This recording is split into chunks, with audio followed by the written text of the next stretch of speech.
Salve, salve, ilustres! Muito boa tarde, muito boa tarde. Estou vendo ali, por um exemplo, Itainópolis. Estamos aqui juntinhos. Gil Boés, os alunos já estão presentes. Que coisa fantástica. Muito obrigado aí ao pessoal de Alvorada do Gurgueia, Brasileira do Piauí. Sempre um prazer formidável tê-los aqui conosco. Me chamo Laudo Natel. Estamos aqui à frente da disciplina Introdução ao Estudo do Direito. Uma disciplina muito bacana de ser estudada, uma disciplina que traz muita informação de base do que vai servir para os outros módulos, não é? E é por isso que eu te faço esse convite de estar sempre aqui revisando, trivisando, né? Conosco. Sempre eu trago o conteúdo do dia, né? O objeto de estudo do dia, sempre atrelado a casos que forçam a gente relembrar itens anteriores, certo? Tudo bom, Alessandra da Conceição Vera? Muito bem, Sandra Mota, estamos juntinho. Bacana, então vamos lá juntos, sempre. Bom, eu gostei demais de um feedback que eu recebi de uns alunos que me disseram, professor, eu estava um pouco receoso, pois eu estava não sabendo mais ou menos como é que seria uma prova, mas o senhor conseguiu tirar esse meu receio mostrando modalidades de entendimento sobre as questões, incluindo o objeto do conhecimento do dia e situações desse mesmo objeto que já foi ministrado em aulas anteriores. E o porquê disso? Justamente para ocasionar esses momentos, né, de ruptura com esse medo, esse receio de fazer uma prova, tangenciando aí o conhecimento galgado em termos de área jurídica, não é? Por isso que nós nos propusemos aqui a trazer uma linguagem bem acessível, tá? Numa maneira bem descontraída, para a gente realmente conseguir despragmatizar essa, é difícil, não vou aprender. Bem verdade é que são muitas informações, e aí entra o outro detalhe que sempre adotamos desde o início das nossas aulas, qual seja um pouco da teoria, seguido de modelos de questões. Muitas vezes extraído do próprio texto que nós estamos trabalhando. Para quê? Calcificar essa informação, fazer com que a gente procure, reveja essas informações, né? Seja através dos debates que nós temos com os professores em sala, conosco aqui no canal Educação, seja no debate com os alunos que estão aí presentes na sala de vocês, seja você pesquisando nos seus apontamentos, olhando em slides anteriores ou até mesmo, com a permissividade do professor, a pesquisa avançada, tá? Até mesmo com a sala de aula invertida que a gente faz. Isso porque é muito bacana a gente poder verificar a teoria atrelada à prática. E aqui nós estamos nos referindo justamente a essa parte aqui, ó, resolução de questões durante as aulas. E aí chega aquele momento áureo, né?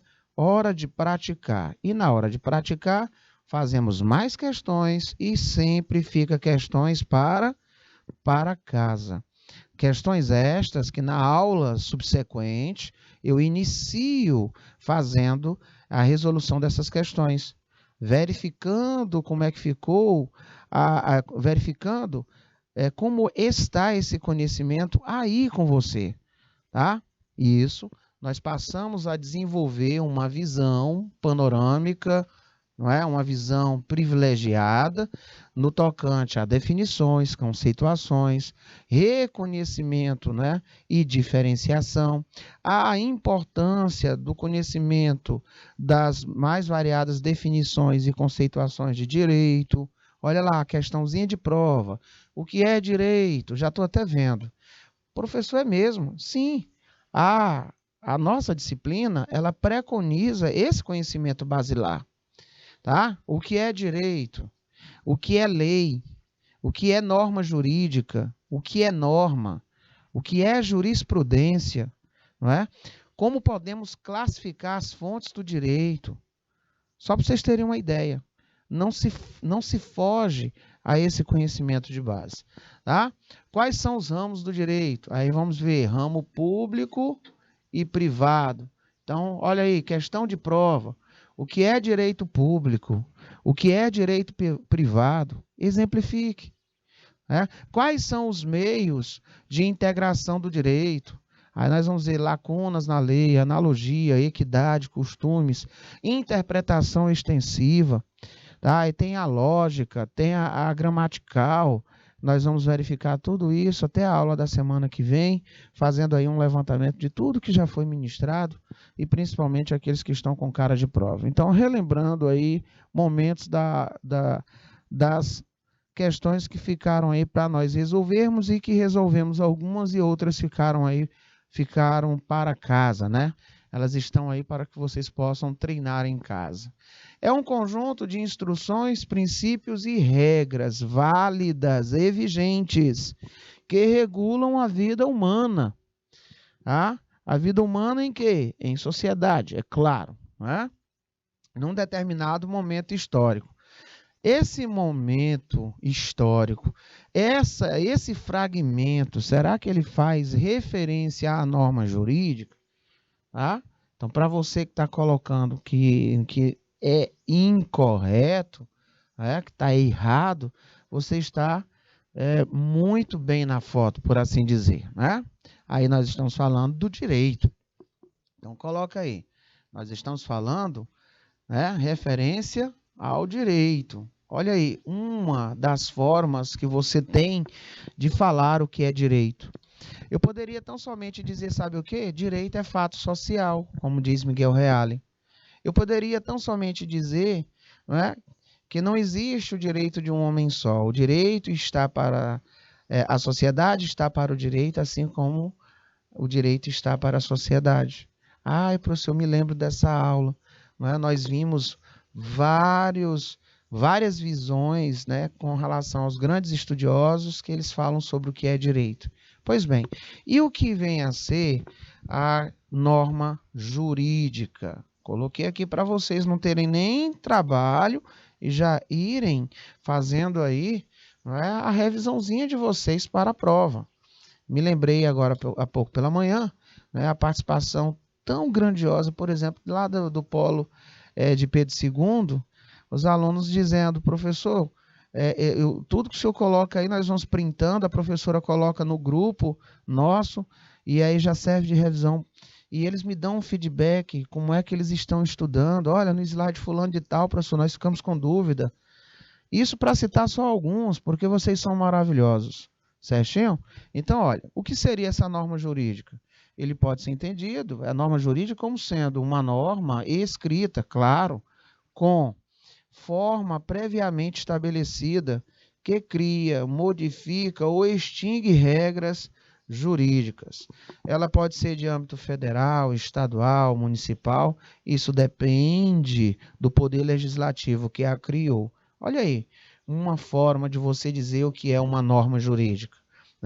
As normas jurídicas podem ser definidas como sendo esse conjunto de normas que integram o ordenamento jurídico brasileiro. Tá? E qual é a função? Ora, regulamentar a conduta das pessoas em sociedade.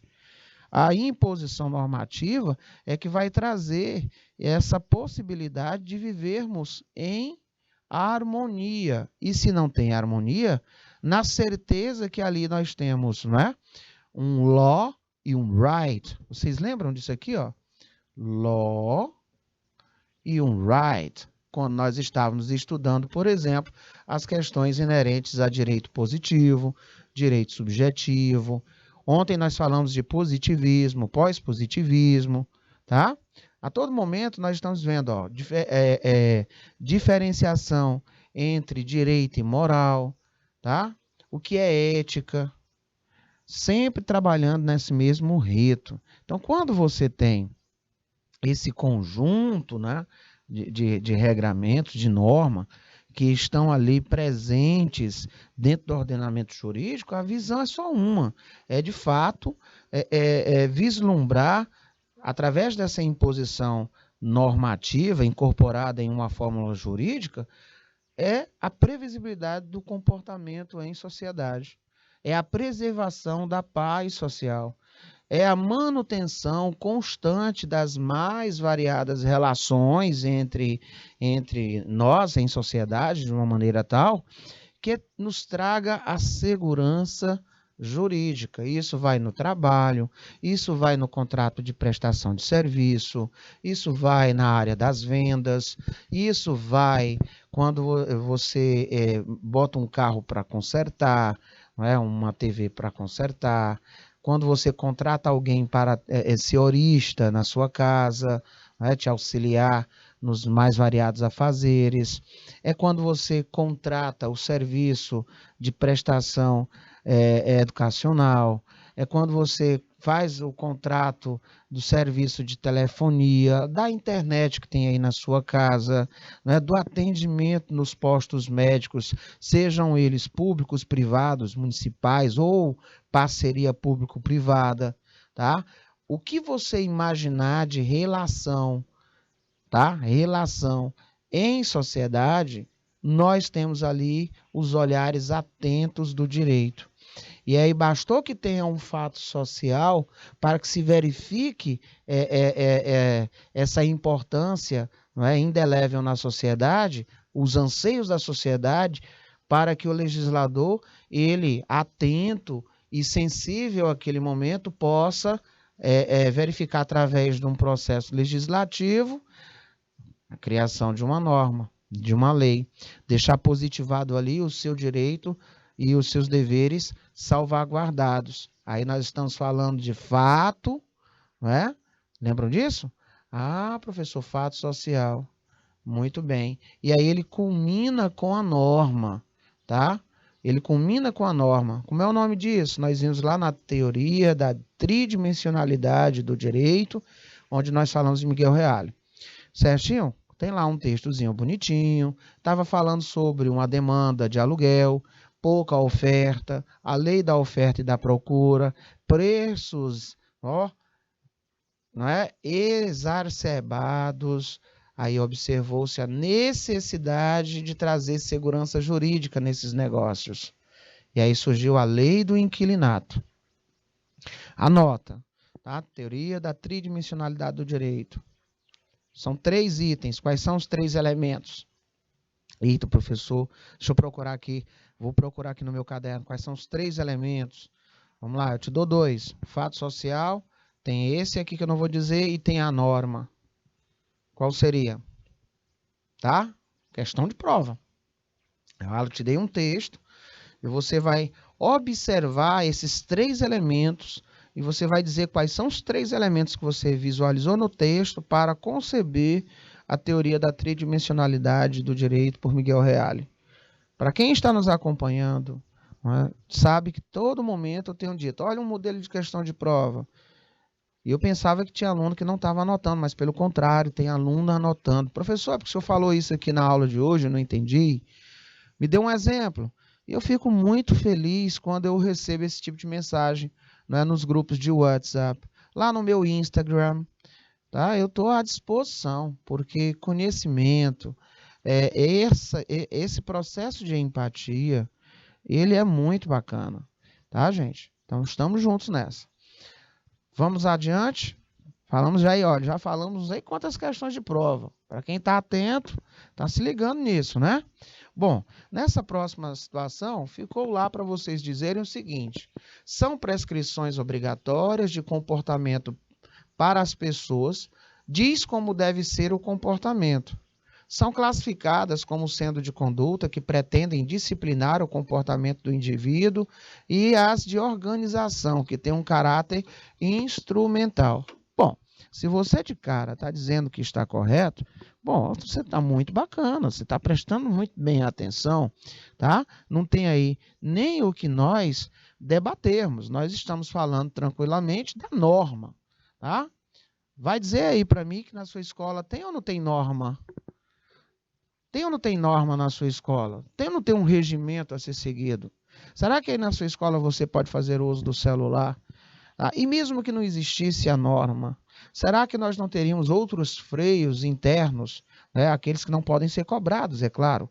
Nós vimos lá quando estávamos estudando a diferença de direito e moral. Nós fizemos uma ponte até com a diferença entre ética e moral, tá? Então, nós vimos que nos mais variados lugares, nós temos, ó, trabalha numa empresa, tem norma, tem regimento interno, tá? Você está num clube desportista, de desportos, tem lá a norma, tem um regimento interno.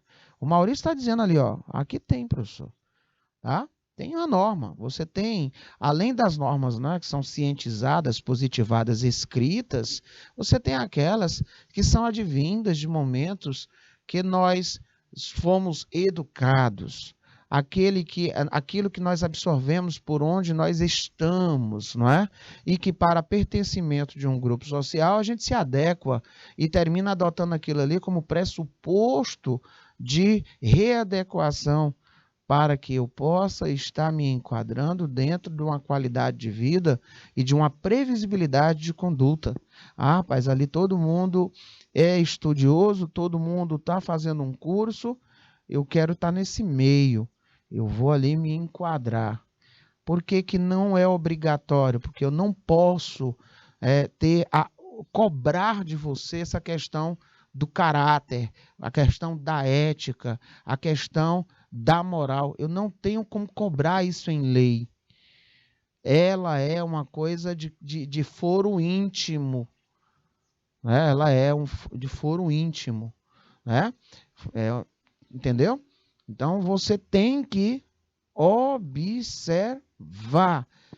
Tá? Mas aquelas outras que estão positivadas, que elas estão cientizadas para a sociedade, e a lei ali ela está para todas as pessoas, eu já sei que se eu perpassar aquela limítrofe jurídica, eu vou ter problema, porque eu vou ter uma contrapartida. Eu posso ter uma sanção jurídica, eu posso ter uma sanção, é uma espécie de penalidade, professor. Exatamente, nós vimos que eu posso ter uma multa, que eu posso ter uma detenção, eu posso ter uma prisão, em alguns países tem a morte, né? E tantas outras situações. Vocês vão ver isso em direito penal, vocês vão verificar essa questão de quanto indenizatório lá no civil, tá? Vocês vão estudar a questão das obrigações, a obrigação de fazer, de não fazer, e assim sucessivamente. Para cá. O que é que eu ainda posso falar, né, sobre essa questão da norma, né? Uma norma nada mais é do que uma regra que deve ser respeitada e que permite ajustar o que, meu povo? Determinadas condutas ou atividades, não é?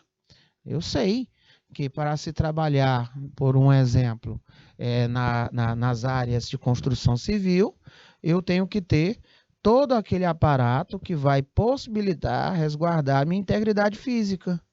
Isso é norma a ser seguida. Tá? Tem um capacete, tem uns coletes demonstrando quem está em treinamento, quem não está, o que executa. Não é? Tem as sinalizações obrigatórias, onde você pode estar e pode não estar por conta de queda de material e que vai causar risco, inclusive, né, da perda da própria vida. Tá? O que é isso? Um conjunto muito bem orquestrado de normas que visam a um bem comum da atividade, e qual seja exercer aquela atividade, não é, de maneira salubre, de maneira que venha a minimizar ou a zerar ao máximo as questões de acidentes no trabalho. O que é isso? As normas. Então, quando você observa, às vezes, um acidente que aconteceu de trabalho, você consegue visualizar que ali teve alguma inobservância. É tão tal que eles ficam acompanhando num placar, né? Nós estamos há X meses sem uma intervenção, nós estamos há X dias sem um acidente tal, tá? E o que é isso? É a observância acentuada de todos, porque se eu sei que tem uma orientação positivada, né, prescrita em lei, para que quando eu for pilotar uma moto, eu tenha que usar o capacete e aí eu não uso, o problema não está na lei, mas sim em mim. É uma questão pessoal, foro íntimo, tá? Aí, senhores, também a lei ela vai visualizar esse meu comportamento, tá? Se eu vou agir com a intenção de fazer o que realmente é ruim, ou eu vou agir, mas eu não imaginava que aquela situação fosse dar daquele jeito. Vocês vão ver muito isso sobre os nomes de culposo e doloso, tá? Aí sim o direito entra para tentar verificar a intencionalidade, porque até isso tem previsibilidade legal, tá? Se você fez algo, mas não estava com a intenção e mesmo assim produziu um resultado adverso, se preocupe não. Ali tem algo prescrito em lei esperando por você. Porque se todos os outros freios interiores faltaram, tem o do direito que não falta. Você pode ter certeza. Os alunos sempre me dizem o seguinte: professor, mas a justiça ela é demorada demais, professor. A justiça não funciona para pobre, só para rico, que tem dinheiro, não sei o quê. Eu sempre digo a mesma historinha. O certo é nós não termos que precisar da justiça. O certo é nós não estarmos na mira da justiça, porque quando nós estamos ou precisamos, uma vez a justiça, não é, na qualidade representativa dos seus órgãos ou na qualidade postulatória que é o advogado, ele peticiona em juízo um direito nosso que foi maculado, você pode ter certeza, ela só se abranda, se aquieta quando ela resolve aquele imbróglio, aquela lide. Então, o correto é nós não precisarmos disso. A outra questão é que tem muita situação, gente, na justiça que elas são resolvidas, não é? Desde a mudança aí nós acompanhamos no CPC, nós conseguimos já vislumbrar que ainda tem muitos processos, mas já imaginou quantos milhões de derramamento de sangue esses milhões de processos estão evitando? Quantas causas foram resolvidas administrativamente? Eu costumo dizer que o futuro da advocacia não é terminar nos tapetes vermelhos, aí, como se dizem, na metáfora, usando figura de linguagem, nos fóruns, nos tribunais. Mas a advocacia do futuro é aquela que administrativamente ela vai honrar com seus compromissos, deixando ambas as partes felizes. Lembra que eu falei para vocês uma vez que eu presenciei um casal que saiu de pronto para se divorciar e chegando lá, o juiz foi conversar prontamente com este casal e eles fizeram foi renovar os votos do casamento. Então, gente, o direito ele também tem esse poder de reflexão. Ele atua diretamente na conduta de todos nós em sociedade. Ou de uma forma direta, que é quando nós extrapolamos, né, certas limítrofes jurídicas, ou de uma forma indireta. Porque aqueles de boa fé, aqueles de boa índole, aqueles de bom comportamento, instantaneamente eles estão, sabe o quê? Na observância dos critérios da lei. Quem tem boa fé, quem tem uma boa índole, né? Ele faz questão de andar, como a gente diz aqui no Nordeste, né? Na linha. E aí eu ouço às vezes a pessoa dizer o seguinte: professor, se andando na linha as coisas acontecem, imagina quem fica para um lado e para o outro, não é? Então as pessoas de boa fé, de boa índole, elas fazem questão de andar como manda a lei. E quando você segue os ditames normativos, você se afasta, não é, de uma situação onde você pode ser vítima ou vitimador. Aí vocês vão ver várias situações um pouquinho mais na frente. Várias, né? Várias mais lá na frente, né? Exatamente, viu, Maurício? Primeiro é a de Deus e segundo a justiça. Eu concordo com você. Eu concordo com você. Até mesmo porque eu costumo dizer que não brinque com a semeadora. Você plantou algo ruim, não espere que venha coisa boa. Eu nunca ouvi dizer que plantando melancia iria ter jaca. Se você planta melancia, vai nascer melancia. Então, se você planta coisas boas, a colheita, ao nosso ver, talvez seja até demorada, mas é porque o nosso tempo não é o tempo que tem que ser resguardado para a maturidade. Tá? Então, hoje, vocês estão plantando essas boas sementes. Num tempo bem próximo, vocês vão olhar para o dia de hoje e dizer, valeu a pena. Hoje vocês estão dizendo, vontade de desistir, é coisa demais. Não, já estou enjoado, já estou antipatizado, eu já não aguento mais, eu não estou tendo vida, não estou me divertindo, não estou dormindo direito, toda hora é uma coisa para fazer, agora esse trabalho, agora é um artigo, é uma pesquisa que o professor botou, vai ser um debate que vai ter na sala de aula, eu tenho vergonha da câmera, eu não sei falar o microfone. Persista. Vitória só pertence àqueles que ousam persistir.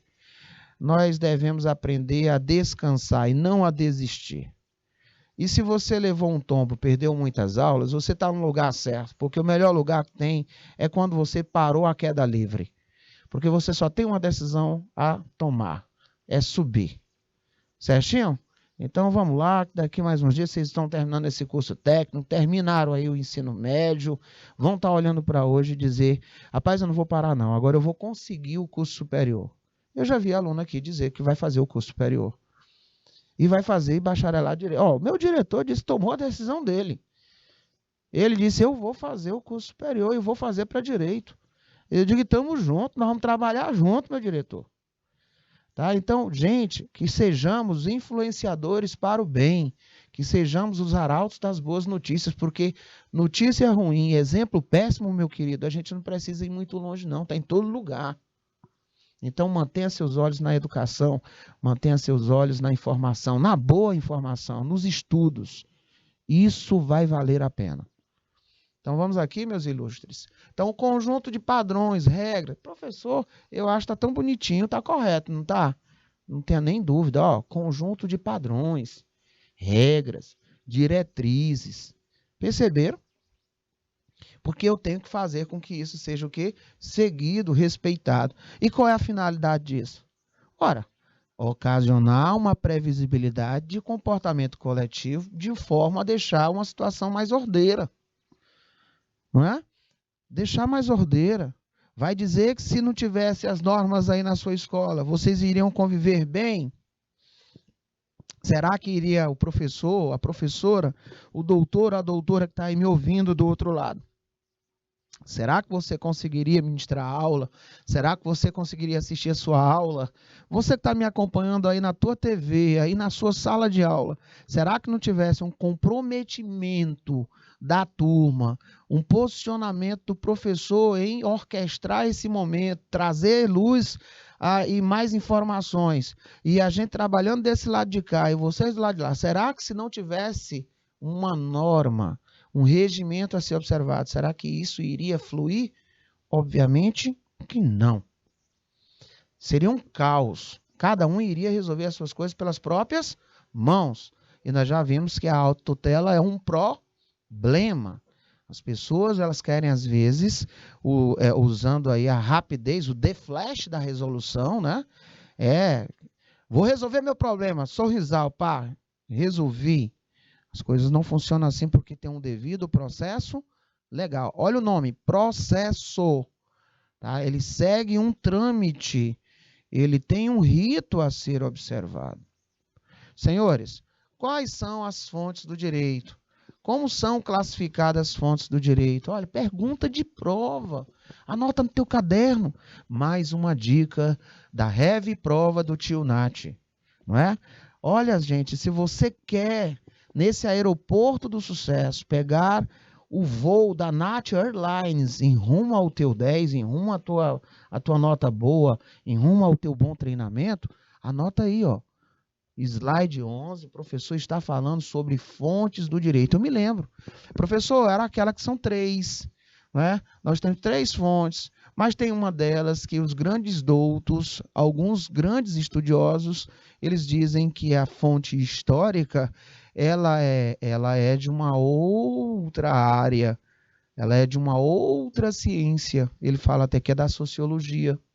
Nós falamos isso quando nós estávamos lendo sobre positivismo.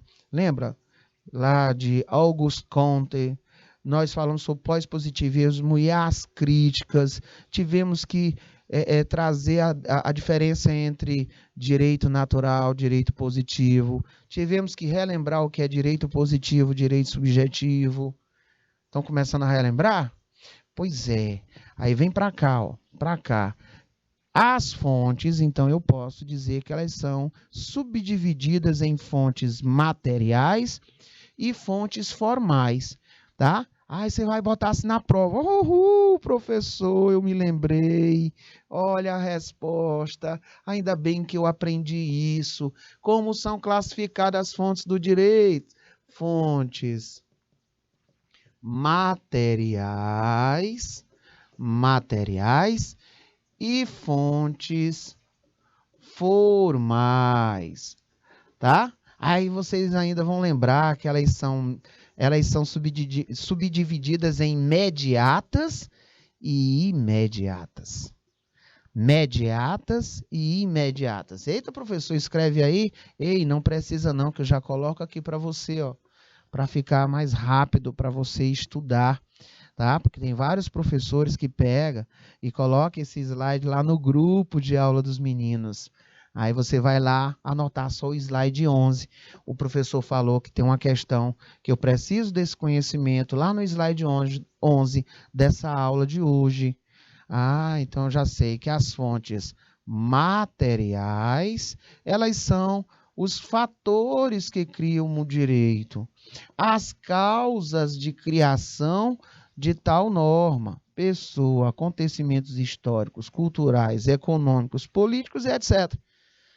Isso aconteceu, gerou um fato que levou o Estado, que é aquele dotado de capacidade de legislar, através da representatividade daqueles que nós fazemos durante, né, a intervenção do sufrágio, do voto nosso, tá bom? São os nossos representantes, não é, que lutam lá, né? Nos representam. Então, veja lá, lembrem que diz lá a Constituição que o poder emana do povo. Aí eu tenho a norma criada. As fontes imediatas, olha aqui, Estado. E a fonte mediata, sociedade. As formais são as ferramentas pelas quais as normas chegam até nós, né? Chegam ao conhecimento da sociedade. Elas também podem ser imediatas, que aí nós temos a lei, os livros, etc. E as fontes mediatas, jurisprudência, doutrina e assim por diante. Mas se lá na prova você colocou, né, fontes materiais, fontes formais, ou se você foi um aluno que quis mostrar que leu um pouquinho mais e citou inclusive as fontes históricas, show de bola. Você tem aí o seu ponto garantido, e quando alguém tocar nesse quesito com você, você também vai estar afinado. Eu sei o que são essas fontes do direito. É do surgimento do direito, com certeza. É como nós vimos, né? Ele aparece, ele brota simplesmente? Não. É fato social. Ele surge a partir de um fato social.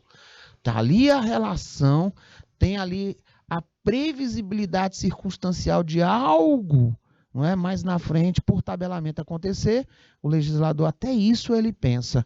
E se nós temos dentro das normas uma lei que ela não apresenta um caminho para a elucidação daquela lide, nós vamos recorrer a tantas outras, né, a tantos outros momentos. Lembra lá dos princípios gerais do direito? Vocês lembram lá naquela aula que nós tocamos também costume? Vocês lembram? Nós falamos por último da equidade. E últimas semanas nós falamos sobre a justiça com a visão aristotélica. Pois é. Então coloca mais essa aí e vamos embora. Vamos para cima, né? Olha aí. Não vá fazer uma prova, né? Não vá fazer uma prova sem saber o que é direito privado e o direito público.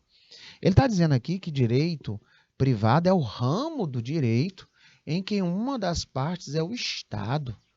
Rege-se sobre o princípio de autoridade do Estado sobre o indivíduo, pois o Estado pode impor unilateralmente normas jurídicas ao particular, claro, independente da concordância do mesmo. Eu dei esse exemplo quando nós estávamos estudando sobre leis, sobre normas, né, sobre sistema jurídico, sobre a questão da interpretação, sobre a questão das escolas. Começamos, inclusive, pela escola exegética ou dogmática. Olha, é outra questão de prova, não é? Dando lá uma questão para você, falando sobre a escola exegética dogmática, vai falar sobre as características desse período, desta corrente, né, desta corrente ideológica, destes ensinamentos que nós temos, por um exemplo, a sua ampla divulgação lá em 1804 com o Código Civil Napoleônico, ou outra questão de prova. Quais foram as benesses, quais foram, não é, os pontos mais relevantes orquestrados aí pelo o Código Civil Napoleônico, o de 1804. Aí você vai dizer, professor, laicidade do Estado. Pronto, vou lá. Se for de marcar, vou ver se tem laicidade do Estado, que foi a separação, não é, do Estado e a igreja. Ei, igreja, você agora é para lá, eu sou para cá, e nós vamos curtir a vibe agora numa boa. Né? As questões do direito à propriedade, olha aí, de onde que vem direito à propriedade? A questão do casamento civil, do divórcio, não é? A questão inerente à servidão. Pronto, se for de marcar, você vai atrás desses anteparos, não é? E se fosse para falar sobre a escola exegética dogmática, ela tinha um problema gigantesco. A burguesia assolada pelas revoluções, né? As pessoas estavam em polvorosa, inseguras, tá? Que foi que elas observaram no código? Rapaz, esse código tá ótimo. Agora, quem vai interpretar isso? Um juiz. Ei, ele pode interpretar isso de qualquer jeito, de acordo com o próprio crivo. Isso é muito perigoso para nós. Dá muito poder ao juiz. Aí eles entraram. Disseram que o código, ele era obra acabada. Era autossuficiente, tudo ele resolvia. Ledo engano. A sociedade está em constante evolução. Nós vimos isso nas nossas aulas, inclusive com a participação de historiadores. Tivemos aqui a professora Kelly Campelo, né? Tivemos aqui outros convidados, nós trouxemos aqui no Dia do Advogado, onde nós falamos sobre a questão da mediação, onde nós suscitamos aqui as questões filosóficas, né? Então, olha o tanto que nós, se olharmos para trás, porque nós não podemos nos esquecer, porque foi de lá onde nós trouxemos a maturidade do que sabemos para cá, tá? Nós vamos olhar que naquele momento o código ele era supervalorizado, então tinha o princípio da onipotência do legislador. Eita, o cara se garante, o legislador aqui abafou, meu rei. E a lei aqui está ótima. Juiz, segue lá, irmão. E aí ele dizia que ele era um mero vassalo. Tá? Por quê? Porque o que estava em voga era a lei, era o código. E a fonte do direito único era o Estado. Então, era uma coisa que não deixava muito espaço interpretativo. Logo, logo iria apresentar muitos problemas. Até chegar aos dias de hoje. É tão tal que, para se fazer o uso do critério, né, observativo, se fôssemos observar a questão da equidade, lembra dessa questão? O juiz não pode, a seu bel prazer, fazer uso da questão da equidade. Não é? Por quê? Porque tem que ter previsibilidade legal. Tem que estar lá dispositivado em lei. Está lá no parágrafo único da lei. Olha, o legislador foi tão feliz que ele disse, opa, se ele tentou todo esse... Ele seguiu aqui, né, o de passo a passo, visitando cada momento, até chegar a esse momento. Eu me lembrei agora das palavras kelsenianas, né? Para Kelsen ele dizia isso, né? Ele disse que o operador ele tinha que ir de passo a passo. Então, ele vai chegar aqui e usar a equidade, eu não posso deixar aqui aberto não, porque senão o cidadão disse, acordei hoje de boa, vou resolver isso, acordei assim, vou resolver aquilo. iria ser muito perigoso, porque nós não iríamos ter a manutenção da justiça, mas nós iríamos ter, não é, as sentenças e as resoluções de acordo com o dia, o amanhecer das flores. Por isso que se colar, que tem que ter essa previsibilidade legal, tem que estar circunscrito em lei. Até aqui estamos juntos, senhores? Professor, pois sinceramente, eu iria colocar isso aí como correto, não é? Eu iria colocar como correto. Mas não, sabe por quê? Nós estamos falando aqui tão somente do direito público, que é o ramo do direito em que uma das partes é o Estado. É um ramo do direito em que uma das partes é o Estado, rege-se sob o princípio da autoridade do Estado sobre o indivíduo. Se não, meus ilustres, nego ia dizer, rapaz, não vou seguir essa lei bem aí, não. Não vou mesmo. A lei, ela está para todos. E ninguém está superior à lei. Né? E um aluno veio dizer para mim, professor, mas tem casos aqui que o cara deu uma carteirada, né? Ele era... Mas hoje você conhece o extrapolar da autoridade. Você conhece o tráfico de influência. Você tem isso tudo hoje bem observado, ponderado, inclusive com várias resoluções país afora. Certinho, senhores? Olha, queridos, quando nós estamos trabalhando na seara do direito, a gente não está olhando para A, B ou C. Nós estamos utilizando tão somente o que há, não é? Na Carta Maior, que é a Constituição Federal, e nos demais códigos. Está tudo positivado. Isso aqui nada é invenção nossa. É só abrir o endereçozinho correto e ler. Então, senhores, agora sim ficou bonito. E, professor, e se eu teria como colocar mais sobre essa questão do direito público e privado? Já coloquei aqui para você. Então, anota aí no slide 14. Slide 14, viu, Maurício? Os demais que estão nos acompanhando, coloca aí no slide 14. Você vai dizer, o professor falou para eu prestar atenção sobre esse negócio de o que é direito público, o que é direito privado. Exemplificar. Então, vamos lá. Os ramos públicos, constitucional, penal, tributário, processual, civil, penal, trabalhista. Direito privado dizer respeito ao interesse dos particulares, né? Aí você vai estar falando dos contratos, casamentos, né? Você tem aí uma diversidade muito grande. Por isso que entra direito civil, comercial, trabalhista. Certinho? Pronto, então mais uma para a caixa do 10. Coloca lá para ficar feliz. Bom, o que é que eu ainda posso trazer de informação? Nós vimos nessas aulas nossas, né? E ficou essa questão para casa. As normas jurídicas devem ser estudadas sobre 3 aspectos, né? Esses 3 aspectos em focos diferentes são os planos de validade, existência, vigência e eficácia. Nós percebemos que eles existem, não é? São esses 3 pontos. Nós verificamos a questão da vigência, nós verificamos que isso, depois que passa pelo crivo do processo legislativo, né? Ele tem toda uma tramitação a ser muito bem ponderada. Para vocês terem uma ideia, tem até a análise de constitucionalidade, se aquela lei ela é constitucional ou ela tem alguma parte dela que gere uma inconstitucionalidade. Aí tem aprimoramento do texto. Vocês vão ver, isso tudo tem nomes técnicos. Vocês vão ver no módulo 2, lá na parte de introdução ao estudo do direito constitucional. É uma área linda, maravilhosa, muito curiosa, inclusive. Então, para você que está marcando como correto, parabéns, está sim dentro dessa perspectiva.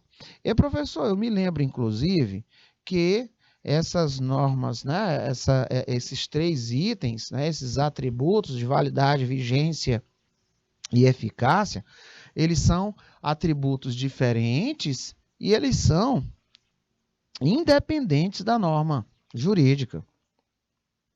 Perfeitamente. Tá? Tranquilo e calmo. Então, o slide anterior, ele veio coadunar com este.